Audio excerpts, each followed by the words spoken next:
आचार्य प्रवर भगवत सोमदेव सूरी ग्रंथ राजनीति वाक्यामृत में समझा रहे हैं राज्य के योग राज्य के अयोग। जो विवेकहीन है, हे उपाधि को नहीं समझते, अयोग्य का सम्मान योग्य का अपमान करते हैं, ऐसे लोग राज्य पद के अधिकारी नहीं हैं। जो विपरीत जीवन जीते हों, अवच्य अन्याय अनीति का जिनका जीवन हो, वे लोग राज्य के अधिकारी नहीं हो सकते। तो श्रेष्ठ राज्य का अधिकारी कौन हो सकता है, तो समझा रहे हैं। ये 42वां सूत्र है विद्या समृद्धि का। ये अध्याय बहुत ही विशिष्ट है। यत्र सद्भिर्ध्यमाना गुणा संक्रामन्ति तद्द्रव्यम्।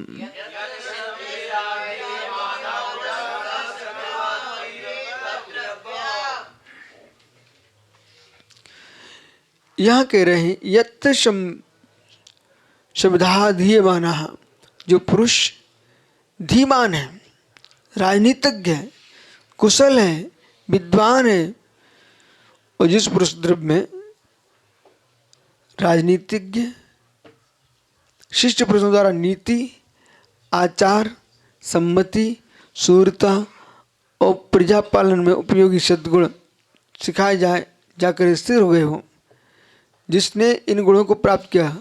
गुणा संक्रमणित अद्रव्यम, जहाँ गुणों ने संक्रमण करने के अभाव कर लिया हो। देखो कितना सुंदर शब्द है। इधर देखो ना, ये व्यक्ति कितना धैर्यवान है, इसका धैर्य स्थिर हो चुका है,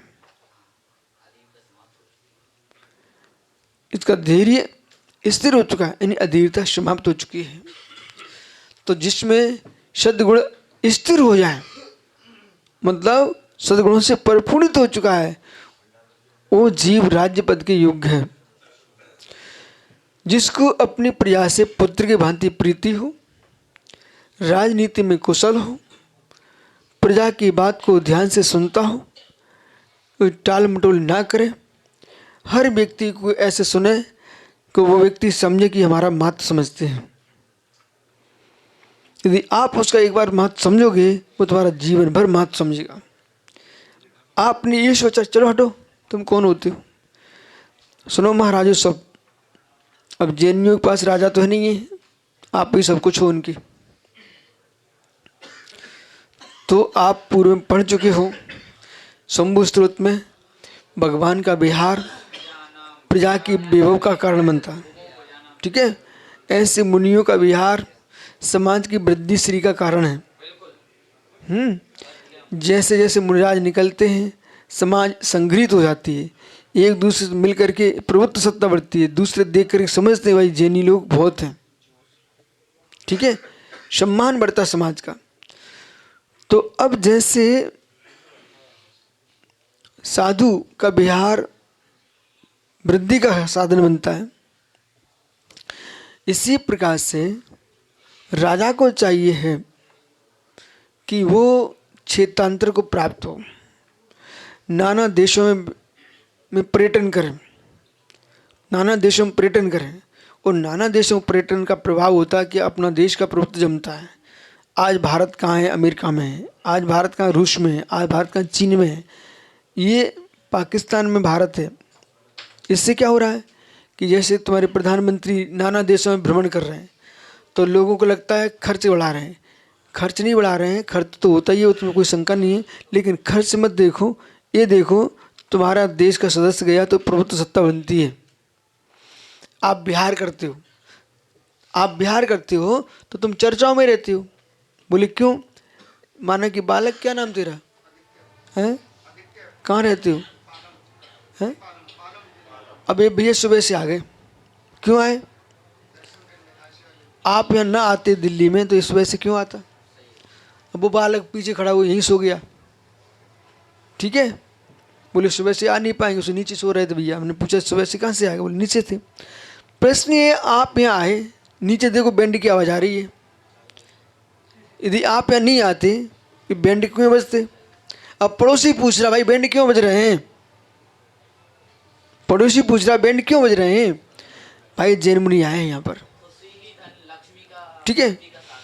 और ध्यान रखिए, आदमी को खुशी के साधन में प्रस्तुत करना चाहिए। शून्य बुद्धि हो जाएगी तो कुछ काम के नहीं बचोगे। प्रमाद रहेगा तो एक लाइन नहीं पढ़ पाते हो, प्रमाद हट जाए तो आप ज्ञानी बन जाते हो। तो धन, श्री आदि सब आपको प्रसन्नता से मिलते हैं। आदमी को खुश होना सीखना चाहिए।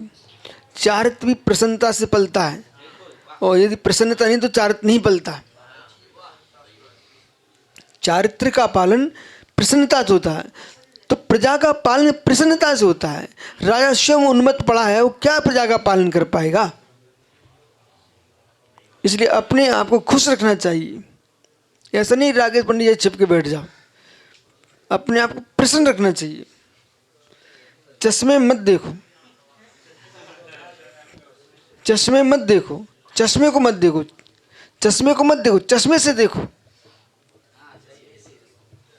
तुम चश्मे को ही देखते रहोगे तो चश्मा लिया है क्यों? चश्मे को देखने के लिए खरीदा क्या? चश्मे को मत देखिए, चश्मे से देखिए। बुद्धि को मत देखो, बुद्धि से देखिए। कुछ लोग अपनी बुद्धि को देखते रहते, कुछ नहीं कर पाते। मैं ज्ञानी, मैं ज्ञानी, तुम पागल ज्ञानी। तुम अपने ज्ञान को देख रहे, ज्ञान से देखो, बुद्धि को मत देखो। बुद्धि को देखो तो अहंकार में डूब जाओगे पीयूष। बुद्धि को मत देखिए, बुद्धि से देखिए, अंतर खोजिए आप। बालक चश्मा उतारो, देखो इसको, चश्मे को देखो, देखो देखो अच्छे से देखो, देखो ना, इधर मेरे हाथ में कितनी अंगुलियां हैं, चश्मे को देखो। जब तुम अपने चश्मे को देखोगे तो हमारी अंगुली नहीं बता पाओगे। ऐसे जो व्यक्ति अपने ज्ञान से, अपने ज्ञान के ही मद में डूबा रहता है, वो जगत को कोई ज्ञ को नहीं जान सकता। समझ में आ रहा है कुछ? राजा को राज संपत्ति नहीं देखना चाहिए 24 घंटे। राजा को राज संपत्ति अपनी न देकर पड़ोसी राज्य की संपत्ति देखना चाहिए। वो पड़ोसी राज्य की संपत्ति देखता रहेगा तो अपनी संपत्ति बढ़ाएगा। वो अपनी संपत्ति के मान में डूब जाएगा तो कुछ नहीं कर पाएगा, नष्ट हो जाएगा। राजा को 24 घंटे सिंहासन पर नहीं बैठना चाहिए। देखो आज का विषय दूसरा है। 24 घंटे सिंहासन पर नहीं छोड़ोगे आप तो शत्रु को मालूम है सिंहासन पर बैठा रहता, वो सीधा आक्रमण कर देगा, तुम चले जाओगे। और फिर ये हो जाएगी, सिंहासन में बैठ नहीं पड़ता है, वो सब मर जाएंगे। सिंहासन पर समय समय बैठना चाहिए, सिंहासन छोड़ना भी चाहिए। 24 घंटे सिंहासन में चिपक नहीं जाना गोंद जैसे फेविकॉल। जब तक आप अपना सिंहासन छोड़ करके देशांतर में पर्यटन नहीं करोगे तब तक तुम्हारा संधि कार्य कैसे होगा? और बिना संधि कार्य किए कोई अभिवृद्धि नहीं हो सकती। जगती पर संधि कार्य सीखना चाहिए आपको। अनेक संघों से मिलना चाहिए, किसी मिलना नहीं चाहिए। राजा किसी से थोड़ी मिलता है, संधि कार्य करने के लिए घूमता है। अपने अपने कूटनीति से काम खेलते सब, ठीक समझ गए? ये राज्य आप हमसे नहीं बोलना, समय सार को बोलने वाला क्या बोल रहा है। अभी मेरे सामने राजनीति शास्त्र है, राजनीति शास्त्र में तो राजनीति की व्यवस्था बताएंगे। अब चलिए, इस राजनीति से अध्यात्म की प्राप्ति होती है, इस रहस्य को समझना चाहिए। माना कि विवेक है, कहाँ गए विवेक? भाई कल तेरी तो प्रशंसा हो रही थी हमारे संग में। सुनो विवेक, अब ये भाई विवेक है, ये संचालन कर रहे थे लाल किले पर, ठीक है? आनंद आ रहा था कि नहीं आ रहा था? यदि इनका मार्ग पीयूष छीन लेता हमारा ब्रह्मचारी, आनंद आता? बोलो,